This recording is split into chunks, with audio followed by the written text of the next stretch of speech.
खोटी किस्मत है जो मेरी तुम जैसी पत्नी पल्ले पड़ी है। अरे घर के खर्चों को थोड़ा तो कंट्रोल करो। आखिर कितना कमा लूंगा मैं, मेरी भी एक सीमा है। क्या अब सब कुछ लुटा दूं घर में? सोहन अपनी पत्नी सुजाता पर चिल्लाते हुए बोला। मुझे ही सुनाए जा रहे हो? एक तो ढेले भर का ही कमाते हो, उसमें भी बचत करने के लिए कह रहे हो। आखिर इस महंगाई के दौर में कहाँ से बचत करूं मैं? सुजाता भी बराबर जवाब देते हुए बोली। अरे कम से कम पहले बचत तो होती थी, अब तो वो भी नहीं है। अचानक कोई खर्चा आ गया तो कुछ भी नहीं है। ऐसा तो है नहीं कि कमाई कम हो गई है, कमाई तो मेरी उतनी ही है, लेकिन फिर भी महीने के आखिरी में ये खर्चों को लेकर चिक चिक शुरू हो जाती है। सोहन ने कहा। दोनों पति पत्नी आपस में दूसरे को चिल्ला रहे थे और दोनों के चिल्लाने की आवाज़ें नीचे बैठे मोहन जी और उनकी पत्नी नैना जी के कानों तक आ रही थी, लेकिन फिर भी दोनों शांति से बैठे हुए थे। वैसे भी अब दोनों ने इन बातों पर ध्यान देना छोड़ दिया था। तभी नैना जी ने मोहन जी की तरफ देखा और पूछा, क्या करूं? अभी जाऊं क्या उन लोगों के पास? अब जाना तो पड़ेगा ही, तुम ही जाकर देकर आओ तुम्हारे सपूत को ये पर्चा। मोहन जी ने जवाब दिया। पर उसके पास पैसे कहते कहते एक पल के लिए तो नैना जी उनकी तरफ देखने लगी, पर जैसे ही पुरानी बातें दिमाग में आने लगी तो चुपचाप पर्चा मतलब बिजली का बिल उठाया और सीधे सीढ़ियाँ चढ़ते हुए ऊपर जाने लगी। सीढ़ियाँ चढ़ते चढ़ते ही उन्हें 4 महीने पुरानी बातें याद आने लगी, जब बेटे बहू उन लोगों के साथ ही नीचे वाले फ्लोर पर रहते थे। तब ऊपर के ये 3 कमरे किराए से दे रखे थे। इसके अलावा मोहन की भी अच्छी खासी पेंशन आती थी, जिससे उनका गुजर बसर अच्छे से हो जाता था और उन्हें अपने खर्चों के लिए सोहन पर निर्भर नहीं होना पड़ता था। मोहन घर का अधिकतर खर्चा उठा लेते थे और सोहन तो महीने के एक मुश्त 10,000 रुपए देकर फ्री हो जाता था। तो अपने पास होती सेविंग्स को देखकर दोनों को लगता कि अब हम सब खर्चा उठा सकते हैं और इसके बावजूद भी अच्छी खासी सेविंग्स कर सकते हैं। ऊपर से मोहन और नैना जी भी आए गए लोगों के सामने अपने बेटे बहू की ही तारीफ करते थे कि कैसे उन दोनों ने पूरा घर संभाल रखा है। वो तो अपने पोते के साथ आराम से खेलते हैं और मजे से अपनी जिंदगी जीते हैं। बस यही सब सुनकर और महीने की सेविंग्स देखकर दोनों का धीरे धीरे घमंड बढ़ने लगा। और जब घमंड बढ़ने लगा तो अपने सामने अपने माता पिता उन्हें छोटे नजर आने लगे। उन्हें यह लगने लगा कि माता पिता को तो वो पाल रहे हैं। इसी के चलते उन लोगों ने धीरे धीरे माता पिता का अपमान तक करना शुरू कर दिया। उनके खर्चों पर रोक टोक करना शुरू कर दिया। नैना जी की आदत थी कि वो हर पूर्णिमा को एक ब्राह्मण जोड़े को खाना जरूर खिलाती थी। एक दिन जब मोहन जी घर पर नहीं थे, तब नैना जी मंदिर में रहने वाले ब्राह्मण जोड़े को भोजन के लिए बुलाने के लिए जा रही थी कि तभी सुजाता ने टोक दिया, मम्मी जी ये क्या फालतू की आफत पाल रखी है आपने? हर पूर्णिमा पर भोजन कराना जरूरी है क्या? कितना फालतू का खर्चा हो जाता है, आपको कुछ पता भी है? ये सुनकर नैना जी कुछ कहने को हुई तो सोहन भी उसकी हाँ में हाँ मिलाते हुए बोला, मम्मी सही तो कह रही है वो, ऐसी फालतू चीजों पर खर्चा क्यों करती हो?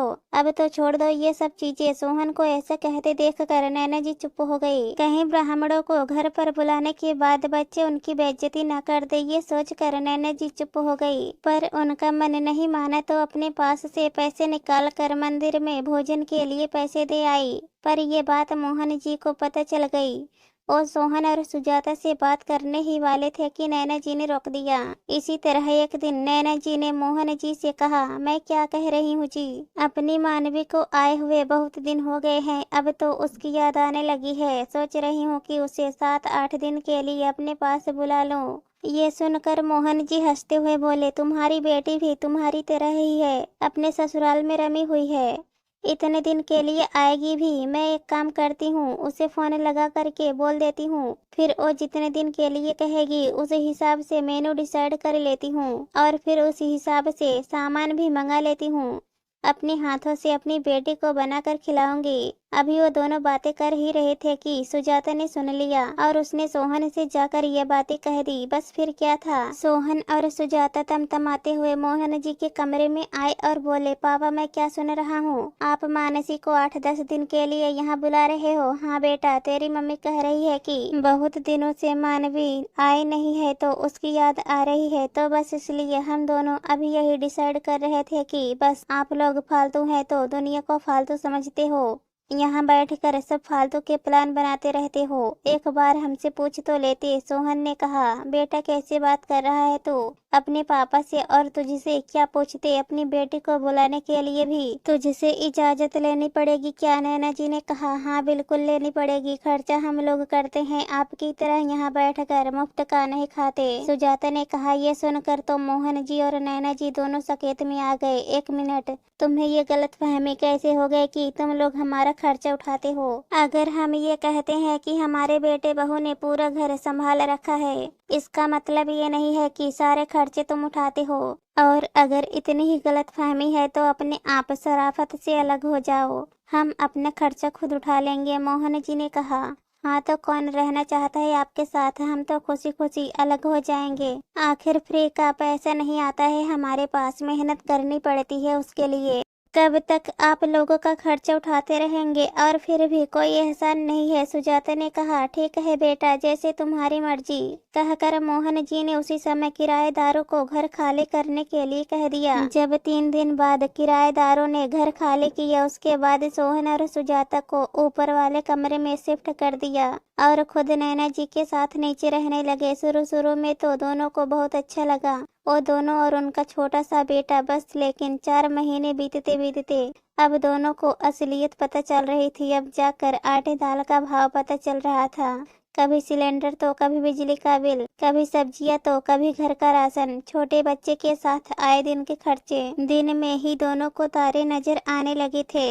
आए दिन दोनों में चिक चिक शुरू हो गई थी। खैर अभी दोनों चिक चिक करके मुंह फुलाकर बैठे ही थे कि इतने में मैना जी ने दरवाजा खटखटाया। सोहन ने जाकर दरवाजा खोला तो मैना जी को खड़ी देखकर हैरान रह गया। इससे पहले कि वो कुछ बोलता, नैना जी ने बिजली का बिल निकाल कर उसे देते हुए कहा। बेटा ये बिजली का बिल आया है, इसे समय पर जमा करवा देना, पिछली बार की तरह लेट मत करना, कहकर वो वापस नीचे आने लगी। एक क्या मजाक कर रही हो मम्मी तुम? 7,000 रुपए का बिल? 7,000 रुपए का नाम सुनते ही सुजाता भी खड़ी हो गई, पर नैना जी ने जवाब नहीं दिया। वो चुपचाप नीचे उतर आई। अब सोहन और सुजाता भी उनके पीछे पीछे नीचे आ गए और आते ही सुजाता बोली। ये क्या है पापा जी, आपने ये बिजली का बिल हमारे पास क्यों पहुंचा दिया?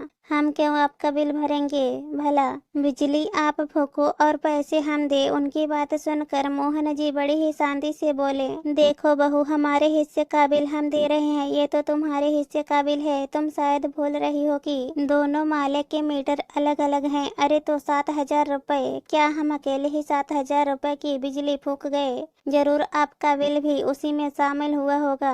कुछ न कुछ गड़बड़ कर रखी होगी आपने। सुजाता अभी भी मानने को तैयार नहीं थी। मोहन जी मुस्कुराकर बोले। बहू बिजली वालों को बुला लो, वो चेक करके बता देंगे। ये जो तुम रात भर टीवी देखती हो, एसी चालू करके छोड़ जाती हो, बिना जरूरत के भी हर कमरे में लाइट जलाती रहती हो, तो बिजली का बिल इतना ही आएगा ना? वैसे भी 7,000 तो बहुत कम है, कई बार तो 9,000 10,000 का बिल आता था। अब तो सुजाता की आवाज तक नहीं निकल रही थी। इधर सोहन से भी कुछ कहते नहीं बन रहा था। फिर सोहन ने थोड़ा हिम्मत करके कहा। पापा हमें अपनी गलती का एहसास है, क्या हम लोग वापस पहले की तरह साथ रह सकते हैं? ये सुनकर मोहन जी ने कहा। नहीं बेटा, मैं ये गलती अब नहीं करूँगा। जब तक जिंदा हूँ स्वाभिमान से ही रहूँगा। मैं तुम दोनों को ये गलत फहमी पालने का मौका बिल्कुल नहीं दूंगा कि तुम लोग हमें पाल रहे हो। इससे ज्यादा मुझे कुछ नहीं कहना। अगर तुम दोनों की बातें हो गई हो तो तुम लोग जा सकते हो। हम दोनों पति पत्नी को यहाँ पास मंदिर में जाकर ब्राह्मणों को भोजन के लिए बुलाना है। हमारे पास वक्त नहीं है। उनकी बात सुनकर आखिर दोनों अपना सा मुंह लेकर चुपचाप वहाँ से निकल गए। दोस्तों, कहानी पसंद आए तो हमारे चैनल को सब्सक्राइब कर देना। धन्यवाद।